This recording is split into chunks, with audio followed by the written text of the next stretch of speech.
To get into the action on this one, Pig, and already GuMiho kind of a creative barracks placement right here at the beginning to start things off.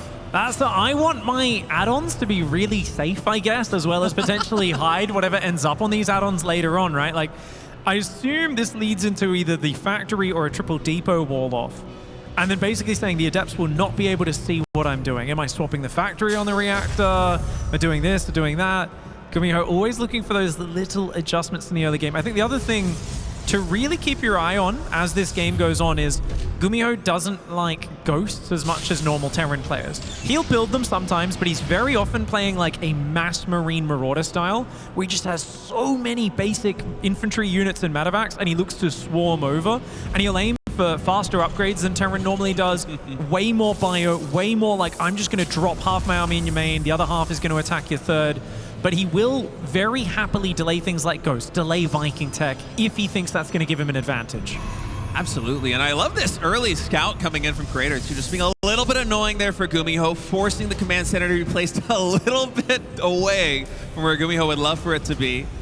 Going to cost his mining just a little bit, and you're absolutely right, Pig. Factory going down right there on the wall, and so I wonder exactly what GuMiho is trying to hide, what mind game he's going for here, because you know, one of the main things that you kind of do want to scout should you move at a depth cross map with a shade is what add-on does the factory have? What units are being added to the factory? But that's kind of the structure that GuMiho has right in the main gate. So bit of an interesting setup here. Of course, Creator not going for that adept opening, instead actually Stalker into Sentry, which I quite like here. And against somebody with as peculiar a building placement as GuMiho is going for in game number one, you know, getting the Sentry and getting a Hallucination Scout maybe, what, 15, 20 seconds after that Sentry's popped?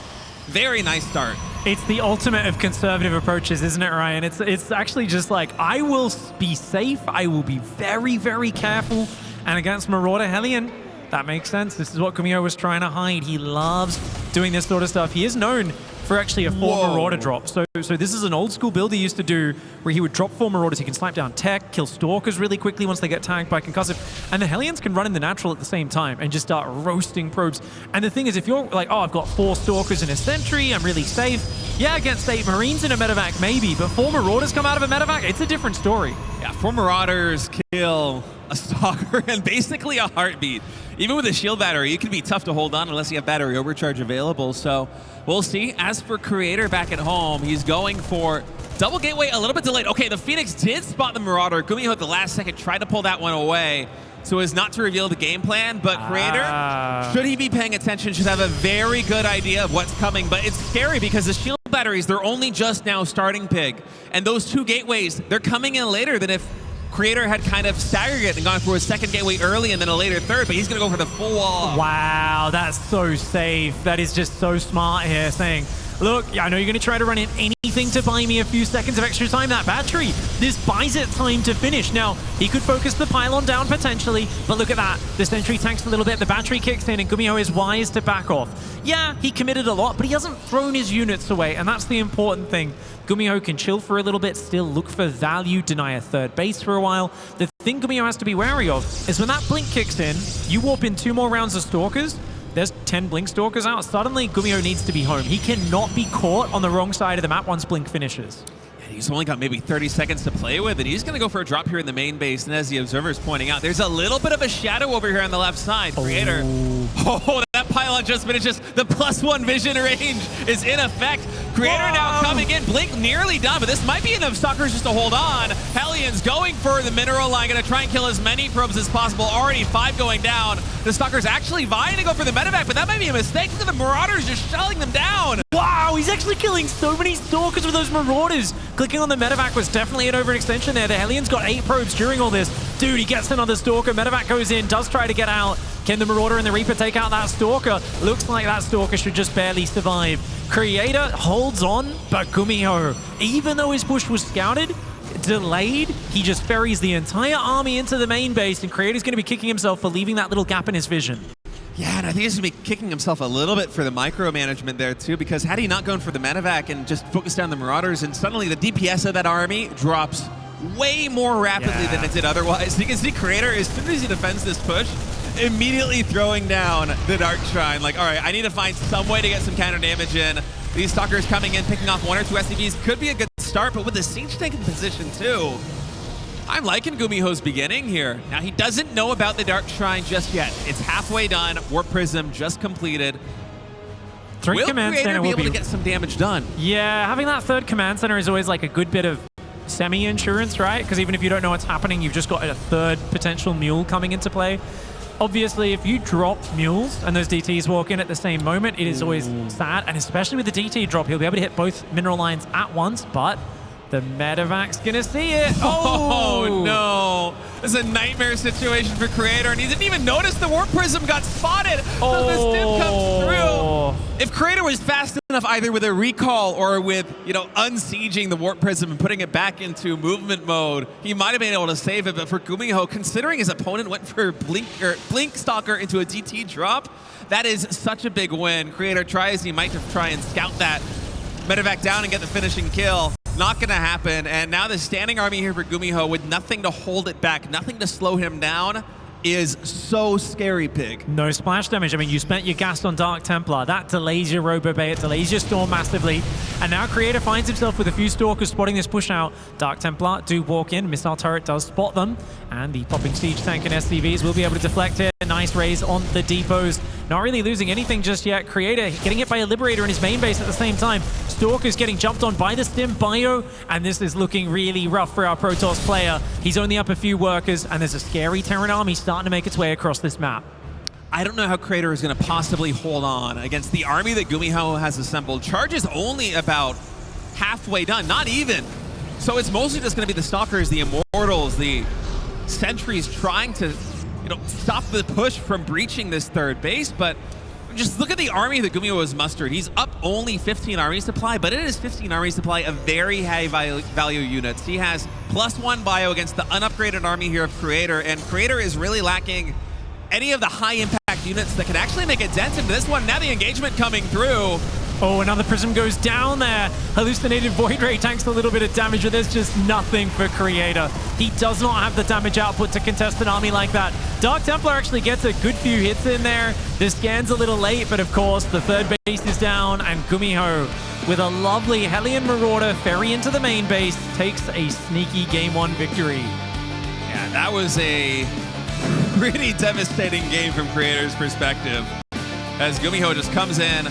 The initial defense, spectacular. I love him throwing down the gateway to block the wall in, but just the fact that he was caught a little bit off guard from the drop, reaching the main base so quickly, and then a couple of, I don't want to say indecision, but a couple of not necessarily correct choices made in terms of defense. Just a few straight up micro mistakes. Yeah, just getting greedy. Yeah.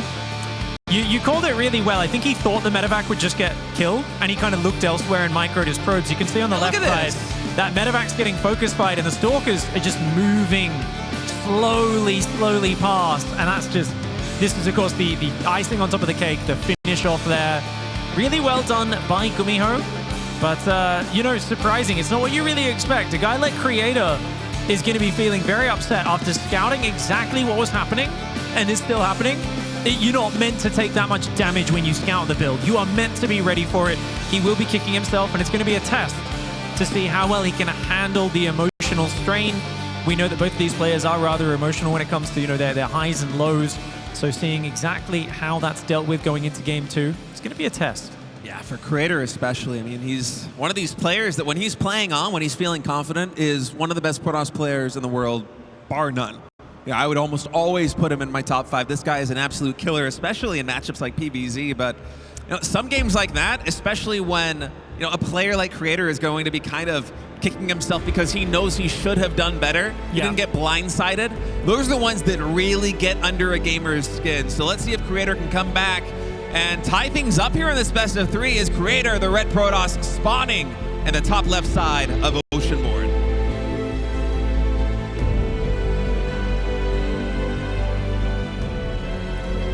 And in the bottom right side, representing Cloud9, let's see what tricks he has up his sleeve for Game 2. It's GuMiho.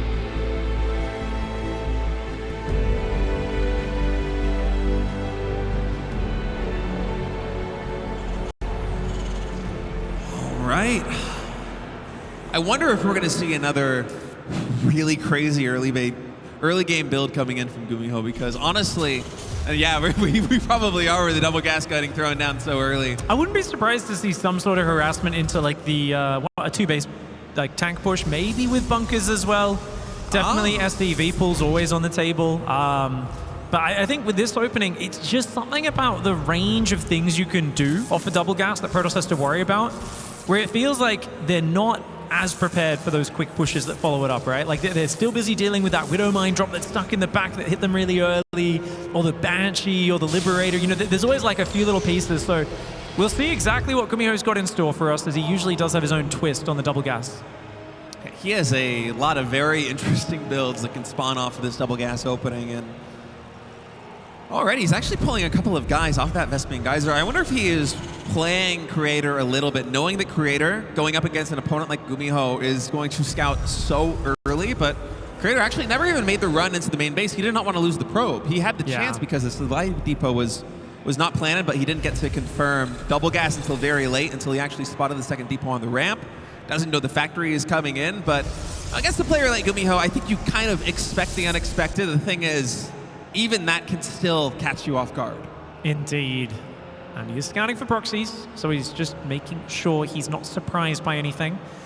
And does right now have a Reaper entering the natural. First Adept is out.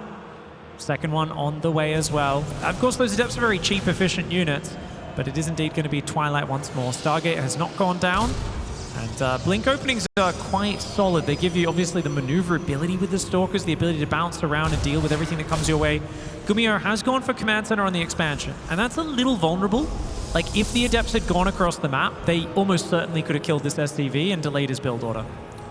Yeah, but GuMiho getting away with it for now. Probe does got the Widowmine. I'm assuming the Creator did spot that. He was a little bit slow with the attack move right there on the probe, so it's possible he just barely missed it in his vision, but GuMiho going back to ye old classic TVP build with the Widowmine drop coming in. Third one now in production. As for Creator, back on his side of the map.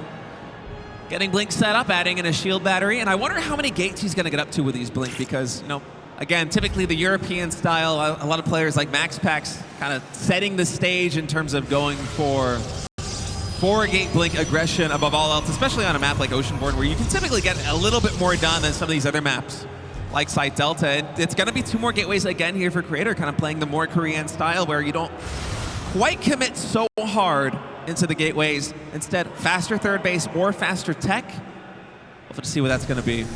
Yeah, and it's, I mean, Creator, he can do a pretty good 4-gate Blink as well when he feels like it, but this is a delayed Robo build as well. So you don't get your Observers out anywhere near as fast, but you can make a lot of Stalkers.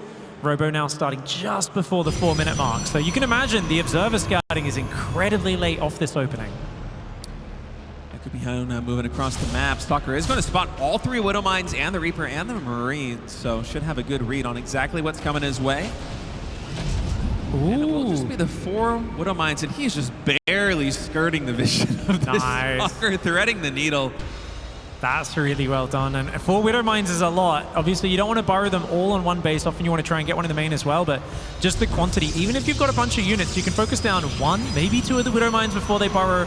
But there's always going to be a bit of a disruption. Here we go. Widow Mine drop coming in as the Marines at that third base. That's a lot of Stalkers and Adepts. Already one of the Widow Mines does go down. Oh, the burrows are pretty good, but the spreads on the probes are nice too. Only 4 probes going down. 1 Widow Mine falls. A couple of them do start to escape. He's got to save that third Nexus though. Yeah, Stalker's coming in to try and focus down these Marines. GuMiho really wants this Nexus. Is he going to be able to force it down? I don't think so, Pig. There's enough DPS here for Creator. They can actually take out all these Marines. Do trade it out here as GuMiho? I guess you do, man. I thought for sure he was going to try and escape, but instead GuMiho sacrificing these Marines to the cause. So focused on canceling that third. I guess he's confident in the defense back at home, but losing effectively 10 supply worth of army with a bio and the medevac in the front line, and then another 10 supply with the Widow Mines and medevacs going for the drop. Now is Creator's window to try and get something done. You see GuMiho, he's already preparing for it, setting up a Sim City right here. Creator blinking forward to be able to get the first siege tank, but the other one on the high ground is getting so much damage done. 3 Stalkers for a tank is not a good trade there, but the SCVs, this is what getting rid of that tank does open up some opportunities. Adepts do need to cancel that shade though, and he does at the very last second. you know, even if you just probe up, you're fine. You don't actually need to do counter damage because GuMiho traded so inefficiently, cost for cost. He lost so many Marines and Widow Mines early on. But look at that. His harassment does not stop. Auto turret comes in, luckily for Creator. Shield battery was hidden on the backside of the mineral line, and that's a wasted auto turret. Achieves absolutely nothing.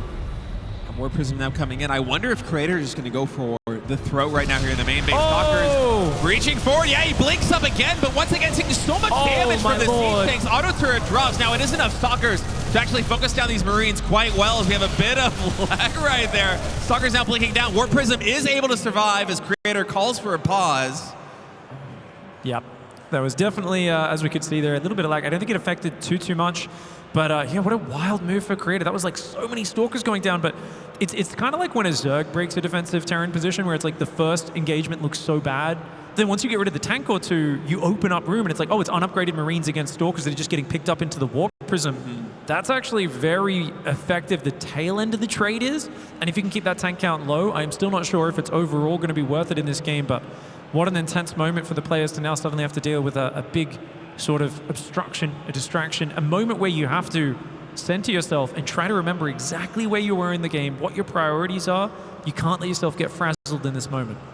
Yeah, admin's checking just to make sure everything's okay as we get ready to jump back into this game. I think Creator was hoping to get a little bit more done with that harassment, but at the end of the day, you know, the Warp Prism surviving, siege tanks going down, as well as, what was that, 5 or 6 Marines in total, is a pretty significant amount of GuMiho's defense that has just been taken off of the board here. So for Creator, I think he's going to be asking himself a couple of questions as we get ready to resume this game. Are you going to go for another big round warp in of Stalkers, try and get even more damage done, blink forward yet again, try and get another siege tank, perhaps the one at the natural expansion, and then breach the position from there? Or exactly what is going to go on here for Creator? Because I don't think the tech at home is really coming online just yet. He is kind of staying in the caveman era as Protoss, as he's trying to get this damage done, right? Sub 50 probe doesn't even have charge, no sentries at home gathering energy, no immortals. Yeah, it's the low tier era. It's that part we know Artosis really loves playing against in StarCraft 1, the gateway man stage. Just,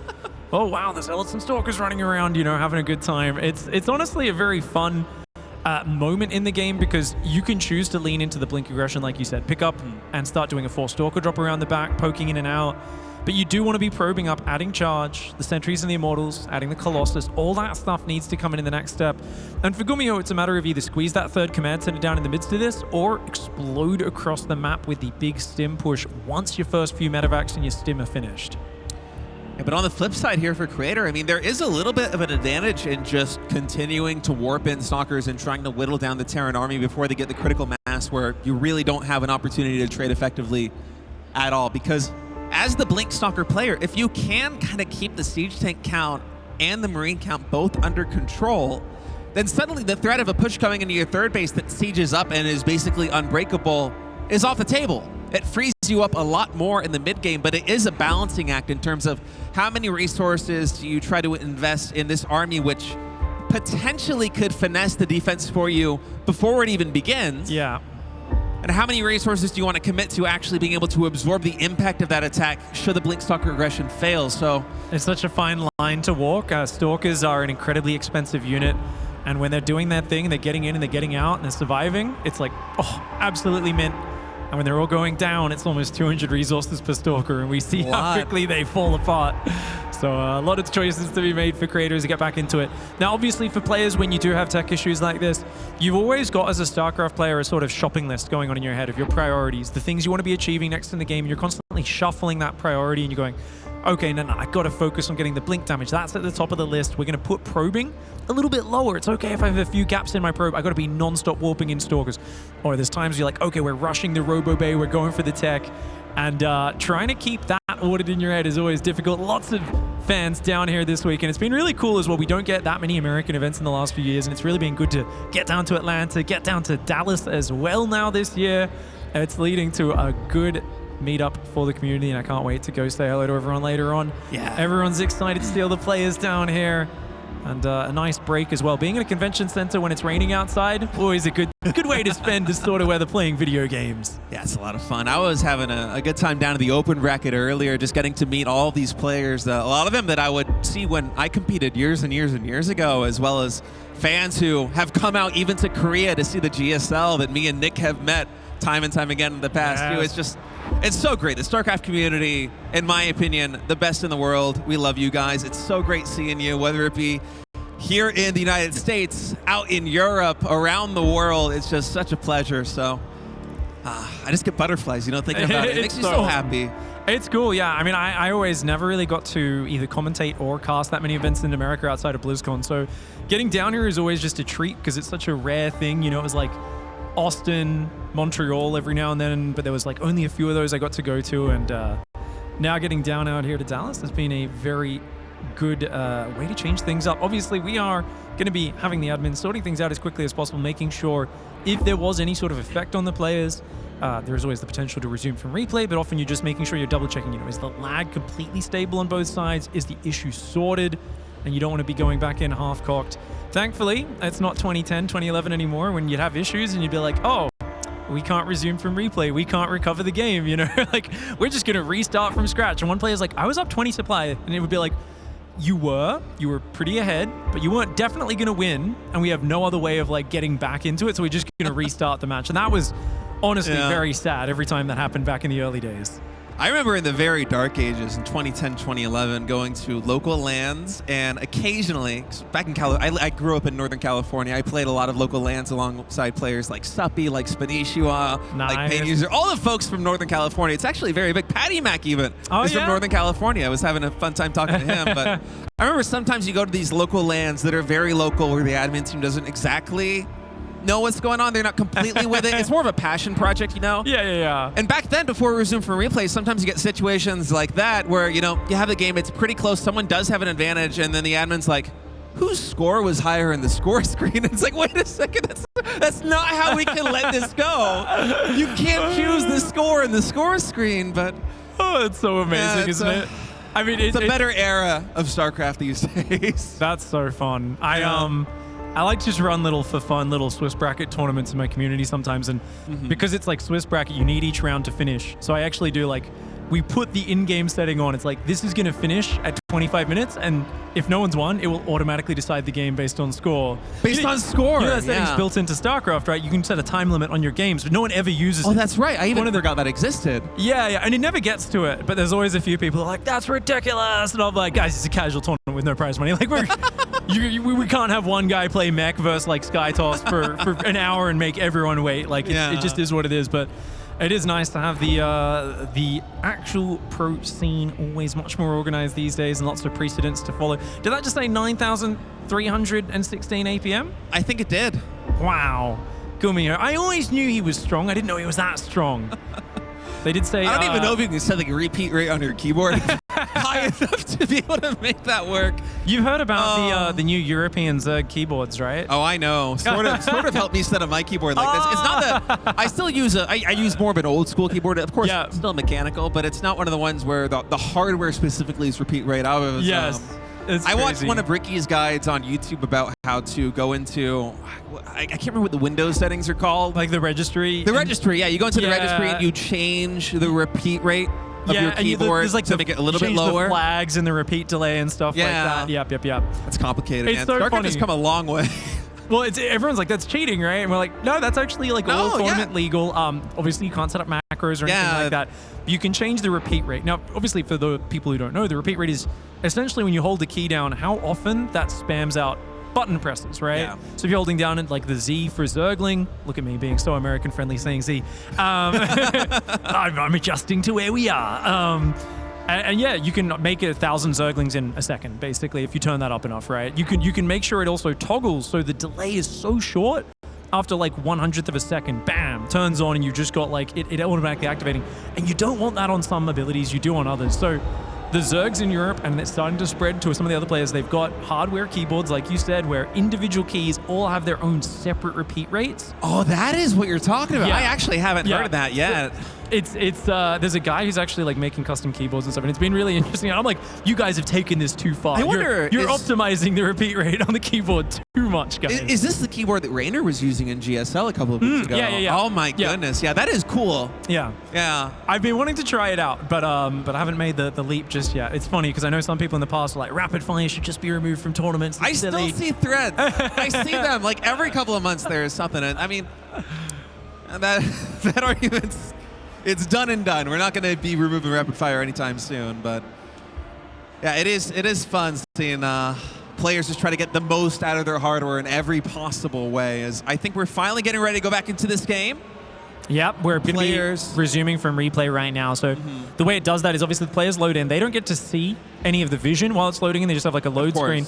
But it has to essentially like replay the whole replay up to that point, you know, the way replays work. And then it will just sub the players in. There'll be a little countdown, and they will be able to resume from where they were. Now, the reason you do this is because it lagged while the micro is happening. You try to reset to before that lag affected it. Let's see where we go. Oh, okay. It's actually afterwards. Okay, maybe they were just sorting the tech issue. Maybe they didn't resume from replay because this is right after. So Stalkers have blinked out. There are 2 tanks, Raven, few Marines. I think GuMiho's quite stable. Arguably, you could take out that tank on the natural. It's a little exposed, but it's a bit of a YOLO blink. He's not going for it, though. You can see the creator during that kind of intermission decided, I am no longer going to hard commit into Stalkers. I'm going to throw down 5 more gateways. I'm going to start Immortal production, and we are going to prepare to absorb the impact of GuMiho's push as opposed to trying to stop it before it even begins. And honestly, I think given the position, how bruised his Stalkers are, how tight GuMiho's defense is back at home right now, this is the right call. 5 additional gateways with charge, with multiple Immortals, and suddenly GuMiho on 2 bases, unless he's able to find his way to right outside of the natural expansion on 3rd base of Creator, I think he's going to have a little bit of difficulty moving across the map, but we have to see exactly how much army Creator is able to muster before this push occurs. No Forge and only 3 gases for Creator, so he's incredibly committed to this, where if GuMiho shoves on 2 base, it's going to be a great defense for Creator. His Observer sees him moving out as well. Luckily, there's no Stalkers nearby, and it's kind of a sneaky drop on the Logan. I don't think he sees the Observer. He did actually spot that. Okay, very good eyeballs. Patch change. The Observer does move more, basically, when it's sieged up. It's easier to see. So really good spotting by GuMiho to catch that, and he just loads back up and goes back. Because he's adding +1 armor, he's got a 3rd command center. He's not skipping SCVs. I do think as GuMiho, you can afford to take your time. You don't want to overcommit into a mass Zealot Immortal Sentry push. Creator, he is adding gas. He's adding a few probes here or there, but he's still unsure if GuMiho is going to push or not. Yeah, and as Creator right now, you almost kind of want GuMiho to push because he's delayed his Forges. He's delayed his Robotics phase so much up until this point that it really is just a pure gateway army. And so for Creator right now, the clock is ticking. He wants GuMiho to attack into him because this is the stage in the game where the army that he has assembled, at least to this point, is going to be able to trade out the most efficiently. It's if he can get the big surround with the Zealots, if he can swarm everything with Stalkers blinking forward, picking off Medivacs, picking off the Raven, picking off the Siege tanks. That is the fight Creator wants, and GuMiho is being so smart and so patient right now to sit back at home. He's getting his armory, he's getting his 2nd engineering bay. He is, you know, hunkering down right in front of the 3rd base with, what, 5 Siege tanks? And this is a position which is not only hard for Creator to attack into, but it's also difficult for Creator because a minute or 2 from now, once this 3rd base for GuMiho starts to pay off, once these upgrades fully kick in, Creator might not have the time to really get all of the high DPS AoE damage units that you need as Protoss to win those large-scale army engagements. Gateway units, they do fine in small numbers. They do fine if you can absolutely swarm the opponent, but with GuMiho now soon to crest 100 army supply, you really need those high-impact units as Creator, and he's lacking them. So you can see he's almost itching for a fight right now in the center of the map. Yeah, you're absolutely right there on the analysis. I like the 2nd Robo choice for Creator. He can go into Disruptors pretty hard to try and like buy himself time. We know Disruptors are so good for stalling out a Terran, but he's not there in time. GuMiho's army moving forward. His 2-2 started behind it, so he does have a follow-up. The Warp Prism's going to go down to the Marines. My gosh, this Terran army is big. Similar army supply on both sides. It's a lot of Zealots. Here we go. Archons getting hallucinated in as the armor shredding missile is able to pop at a lot of those frontline Zealots, and this army that GuMiho has is so powerful. Thermal Lance isn't even done yet, and Creator's saying it's go time, but then no, he hesitates a little bit. I think He knows that if he takes this fight, the force fields are so clutch. And then peeling back the Zealots. He's able to retain almost all of the Zealot count after killing, a dozen supply of bio. That's the kind of win that Creator needs, as he's still waiting for the Colossus to come in. He's still waiting for Thermal Lance to compete, but Pig, he's sustaining so much damage. And look at the missile! Anti-armor missile goes down. The tanks, though, are not getting big shots off. Beautiful flank from Creator. Northern side, though, the Colossus go down to the Marauders. Man, so much damage getting dished out by GuMiho's army right now. His key units basically reset. One more Colossus finishes, but that was a very difficult fight for Creator. You can tell he's almost scrambling right now in terms of defense because he needs kind of a plan B. The opening engagement, although it was good, wasn't good enough for him to really be able to lock down this position on defense. So he's warping in a couple more sentries. I think he's looking to get at least one more engagement with clutch force fields like previously, but GuMiho's already pivoting to the main base. Oh, nice rotation from GuMiho. He's up in the main. Recall is there. Colossus is landing hits from the low ground, though, and a good choice to pull back. I think that would have been a big overcommitment if he stayed there, but GuMiho, look at this, unloads on the low ground. The Vikings bullying him back.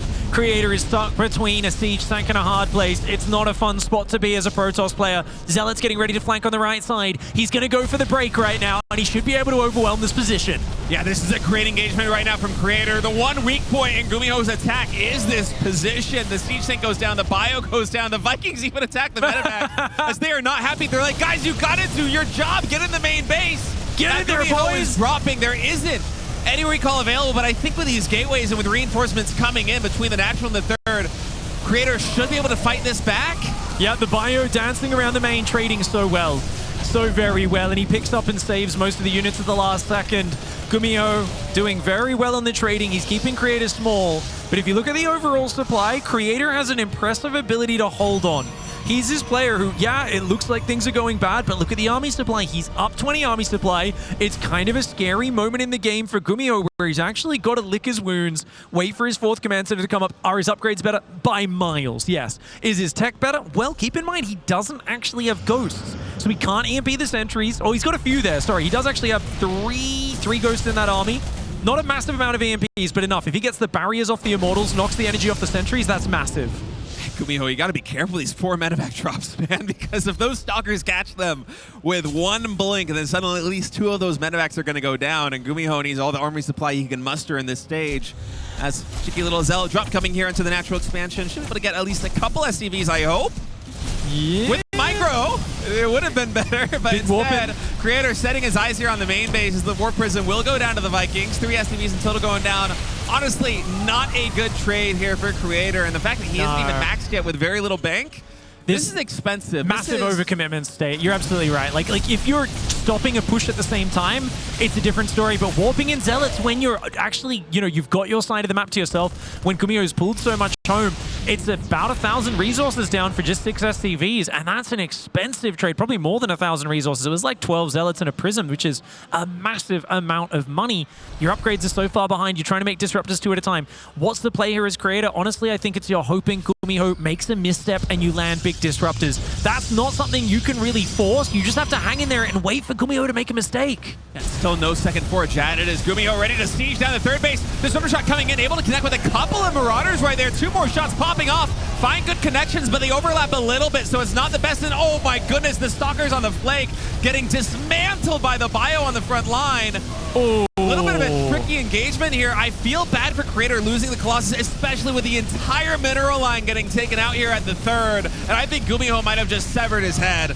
Double upgrade advantage means a lot when you're in these sort of messy fights, and you saw it. As you pointed out, the Stalkers, they blinked in to kind of focus on the tank, and the Marauders destroyed them. They went down. Dark Shrine falls as well. The bio in the main still being a nuisance. The Immortal on the low ground unable to get in range. The Stalkers and Zealots are getting picked off one by one. Disruptors are really good at holding off a frontal push, but if the Terran has enough units they can just pick up and drop everywhere, they don't care about those Disruptors. Yeah, I mean, the army that GuMiho has right now with 3-3 student complete against just the +2 weapons here for Creator. I think the writing is on the wall. GuMiho is about to move on to knockout round 1. Creator trying as he might. It's so many Disruptors. He is getting some good shots off. Can GuMiho actually defuse these bombs before they capture? I don't know, man. This is looking crazy right now, this engagement. Those shots have been so clutch for Creator, but The third base goes down. The army has to retreat as the disruptors slowly reload. Yeah, I think, although the game isn't over just yet, GuMiho is so close to closing it out. Yeah, disruptors are so good if they've got enough support, but when you're just like, these disruptors have to land or I'm dead, there's just nothing standing in your way. Oh, the Liberator's no. sieging up, and his disruptors and immortals are getting blasted. Does get a few decent disruptor shots once again. Creator hanging in there like a champ, but GuMiho is too far ahead.